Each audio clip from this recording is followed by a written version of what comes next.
Hello there, boys and girls. Today we're going to talk about something called gender justice. Now, it's really quite simple. Men go to work and women take care of the home, and everyone lives in harmony. Whoa there, that's not what gender justice is. Well, back in my day, that's how we handled things. Things were so much simpler.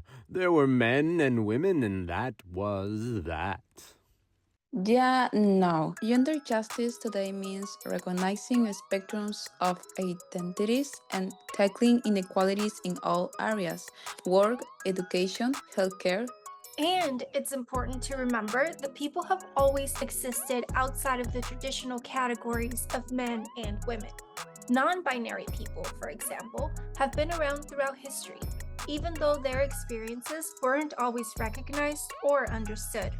The world is evolving, and so is our understanding of gender. Recognizing and respecting everyone's identity helps make society more inclusive and respectful of all people.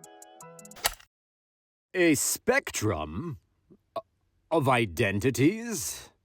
Isn't that a bit much? Back then, things were black and white. And that's the problem. Gender justice is about intersectionality. Like, imagine trying to fight for equality, but only for some people. And let's talk about binary. Gender isn't just two options, there is a whole range. Gender justice includes non-binary folks, transgender people, and everyone else. Oh, I don't know. The old way has been reliable for many years. Men blue, women pink, it all just fits. Let's take a look at that and update it with reality, shall we? Today, gender justice fights against discrimination in ways that impact everyone differently, like how a black trans woman might face different issues than a cisgender woman. Exactly. Gender justice means fair policies, equal access, and a world where people can live as their true selves.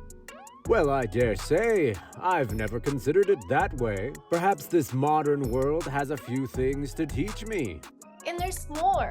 While cisgendered, heterosexual people are boxed in by narrow gender norms, LGBTQ plus folks are othered and marginalized.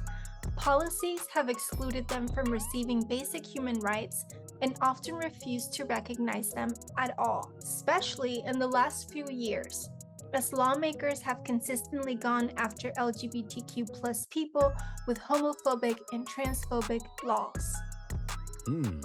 I never considered that.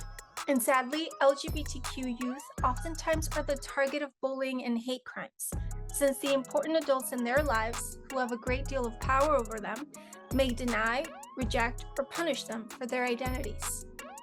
And many times, school environments reinforce gender norms in dress codes, bathrooms, and sex education.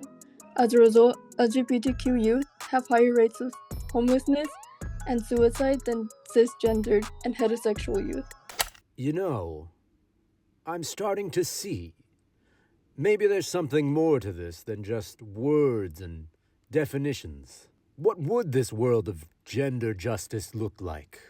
It is a world where everyone, every identity, every experience is accepted, welcomed, and loved for exactly who they are, where we all feel a profound sense of self-worth, safety, and support to express our identities and explore our sexualities. Imagine equal access and opportunities for all, where contributions are valued regardless of gender.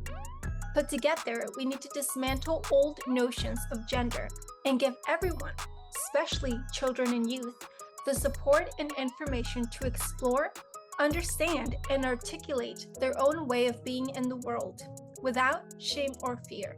That does sound like a place I'd want to live in. Exactly. It's a world that embraces consent-based interactions where people decide what's right for their own bodies, and a world that celebrates individual expression, whether through gesture, behavior, or activity. And mental health is a priority for everyone. Schools offer inclusive sex education and culturally relevant mental health resources. Our stories are told by creators from all walks of life, filmmakers, artists, musicians who normalize this diverse experience.